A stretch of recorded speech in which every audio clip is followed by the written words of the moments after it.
നമസ്കാരം. നിത്യജ്യോതിഷത്തിലേക്ക് എല്ലാ മാന്യ പ്രേക്ഷകർക്കും സ്വാഗതം. ഇന്ന് 2025 ഡിസംബർ മാസം 27-ാം തീയതി 1201 ആണ്ട് ധനുമാസം 12-ാം തീയതി ശനിയാഴ്ച. ഇന്ന് ശനിയാഴ്ചയാണ്. ശനി എന്ന് പറയുമ്പോൾ നിങ്ങൾക്കെല്ലാം അറിയാം, മന്ദനാണ്. മന്ദൻ എന്ന് പറയുമ്പോൾ പതുക്കെ സഞ്ചരിക്കുന്നവൻ. അപ്പോൾ ഇന്നത്തെ ദിവസം ഓരോ കാര്യങ്ങളും സൂക്ഷിച്ചിടപെടണം. നമ്മൾ പ്രതീക്ഷിക്കുന്ന വേഗത്തിൽ കാര്യങ്ങളൊന്നും നടക്കൂല. എല്ലാത്തിനും ഇഴച്ചിലുണ്ടാകും. അതുപോലെ പലതരത്തിലുള്ള അസ്വസ്ഥതയും ടെൻഷനും കൂട്ടും. അതുകൊണ്ട് ശനിയെ ദിവസമാണ് എന്ന് മനസ്സിലാക്കി വേണം ഇന്ന് ഓരോ കാര്യങ്ങൾക്ക് ഇറങ്ങാനും പ്രവർത്തിക്കാനുമൊക്കെ. അപ്പോൾ നമ്മളെ കാര്യങ്ങൾ അത്ര കണ്ട് ഭംഗിയാവുന്ന ദിവസമല്ല. ഇന്ന് പൂരുരുട്ടാതി നക്ഷത്രമാണ്. നക്ഷത്രമൊക്കെ അനുകൂലപ്രദമാണ്, പക്ഷെ ദിവസം അനുകൂലത്തിലല്ല. അതാത് ദിവസത്തിന് വളരെ പ്രാധാന്യമുണ്ട്. നക്ഷത്രത്തിനേക്കാൾ ദിവസത്തിന് പ്രാധാന്യമുണ്ട്. അതേപോലെ പൂരുരുട്ടാതി നക്ഷത്രം, ധനുമാസത്തിലെ പൂരുരുട്ടാതി നക്ഷത്രം ബർത്ത് ഡേറ്റ് വന്നിട്ടുള്ളവർക്ക് ഒരു വർഷത്തെ ഫലത്തെയാണ് നിങ്ങൾ ചിന്തിക്കേണ്ടത്. സൂക്ഷിച്ച് കൊണ്ടുപോയില്ലെങ്കിൽ സാമ്പത്തിക നഷ്ടം വരും, രോഗാദി ദുരിതങ്ങളാൽ ബുദ്ധിമുട്ടും, ശത്രുഭയം കൂടും. അതുപോലെ ആക്സിഡൻറ്റോ അതുപോലെ വന്ന് കാലിന് പ്രത്യേകിച്ച് തകരാറ് വരുത്തും. ശത്രുക്കളുടെ എണ്ണം വർദ്ധിക്കും. അപ്പോൾ ഇതൊന്നും വരാതിരിക്കാൻ വേണ്ടി നിങ്ങൾ ശ്രദ്ധിക്കുന്നതിനൊപ്പം താൻ പാതി ദൈവം പാതി. താൻ പാതി എന്ന് പറയുമ്പോൾ നമ്മൾ ശ്രദ്ധിക്കുന്നതാണ്. നമ്മളിത് മുന്നേ കൂട്ടി അറിഞ്ഞ്, എന്തിന് രാവിലെ 6 മണിയാകുമ്പോൾ നിങ്ങളെ മുമ്പേ ഇത് പറയുന്നു എന്ന് ചോദിച്ചാൽ, ഇത് നോക്കി നിങ്ങൾ അറിഞ്ഞ് അതിൽ പെടാതിരിക്കാൻ വേണ്ടിയിട്ടാണ്. നമ്മൾ ഒരു മഴ പെയ്യും എന്നറിഞ്ഞാൽ ഒരു കുടയും കൊണ്ട് പോകുന്നത് പോലെ അറിഞ്ഞാലേ കൊണ്ടുപോകാൻ പറ്റുള്ളൂ. നമുക്കതിന് മുന്നറിയിപ്പ് തരികയാണ്. അതിന് ദോഷത്തെ അതിജീവിക്കാൻ വേണ്ടി ഈ ഒരു വർഷത്തെ ഫലത്തെ ചെയ്യും. ഒരു ദിവസം നോക്കി ഈസിയായിട്ട് കൊണ്ടുപോകാം.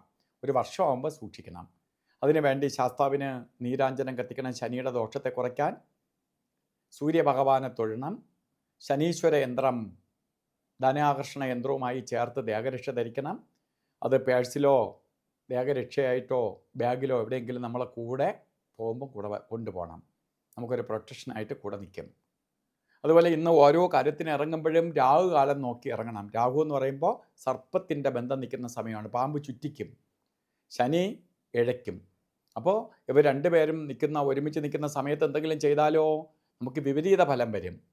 അതുകൊണ്ടാണ് രാഹുകാലം ഒഴിവാക്കാൻ പറയണേ. 9 തൊട്ട് 10:30 മണി വരെ എന്ന് കലണ്ടറിൽ രേഖപ്പെടുത്തിയിട്ടുണ്ടെങ്കിലും 9 മണിക്ക് തുടങ്ങുള്ളൂ. 9:34 സ്റ്റാർട്ട് ചെയ്യുള്ളൂ. 34 മിനിറ്റ് കഴിഞ്ഞിട്ടേ രാഹു തുടങ്ങുകയുള്ളൂ.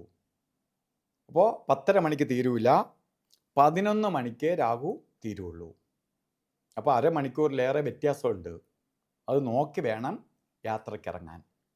അതുപോലെ ഗുളിക കാല സമയവും യമകണ്ഠ കാല സമയവും ഒരു കാര്യത്തിനും എടുക്കരുത്. ഗുളിക കാല സമയം വരുന്നത് 6:43 തൊട്ട് 8:09 വരെയും, യമകണ്ഠ കാല സമയം വരുന്നത് 1:51 തൊട്ട് 3:17 വരെയും. ഈ സമയം ഒരു ശുഭകാര്യത്തിനും എടുക്കരുത്. ഇന്ന് ചില കാര്യങ്ങൾ ചെയ്തേ തീരുള്ളൂ എന്ന അവസ്ഥ വരികയാണെങ്കിൽ മാത്രം നമുക്ക് അഭിജിത്ത് മുഹൂർത്തത്തെ ആശ്രയിക്കാം. എല്ലാ ദിവസവും അഭിജിത്ത് മുഹൂർത്തം ഉണ്ട്, 48 മിനിറ്റ് നേരം. ഇന്നും അഭിജിത്ത് മുഹൂർത്തം പറഞ്ഞത് 12:02 തൊട്ട് 12:50 വരെ 48 മിനിറ്റ് നേരം. ഇതിൻ്റെ ഇടയ്ക്കുള്ള 4 മിനിറ്റ് ഒഴിച്ച് 44 മിനിറ്റും നമുക്ക് ശുഭകാര്യങ്ങൾക്ക് എടുക്കാം. എന്നാലും ശനിയുടെ ഒരു ബന്ധമുണ്ട്. അപ്പോൾ അതിനെ അതിജീവിച്ച് പോകുമെങ്കിലും നമുക്ക് ആകിലും ഒഴിയാൻ പറ്റുമെങ്കിൽ ഒഴിയുന്നതാണ് നല്ലത്. അതുപോലെ ഇന്ന് ഓരോ കാര്യത്തിന് ഇറങ്ങുമ്പോഴും വീട്ടിൽ നിൽക്കുമ്പോഴും ഒക്കെ വസ്ത്രധാരണത്തിൽ ശ്രദ്ധിക്കണം. കളറിന് പ്രാധാന്യമുണ്ട്. കറുത്ത കളറോ നീല കളറോ ഇട്ടുള്ള വസ്ത്രം ധരിക്കുന്നത് ഭാഗ്യദായകമായ അവസ്ഥയ്ക്ക് ഇടവരുത്തും. അപ്പോൾ അവളുടെ പുരോഗതിക്കും ഉയർച്ചയ്ക്കും ഇടവരുത്തും. അപ്പോൾ ഇന്നത്തെ ദിവസം എല്ലാവർക്കും ശനീശ്വരൻ്റെ അനുഗ്രഹത്താൽ, ശനിക്ക് നല്ലത് വരാനുള്ള ശക്തിയുള്ളവനാണ്. ശനി അനുഗ്രഹിച്ചാൽ ഇതൊന്നും വരത്തില്ല. നല്ലത് വരട്ടെ എന്ന് പ്രാർത്ഥിച്ചുകൊണ്ട് നിർത്തുന്നു. നന്ദി, നമസ്കാരം.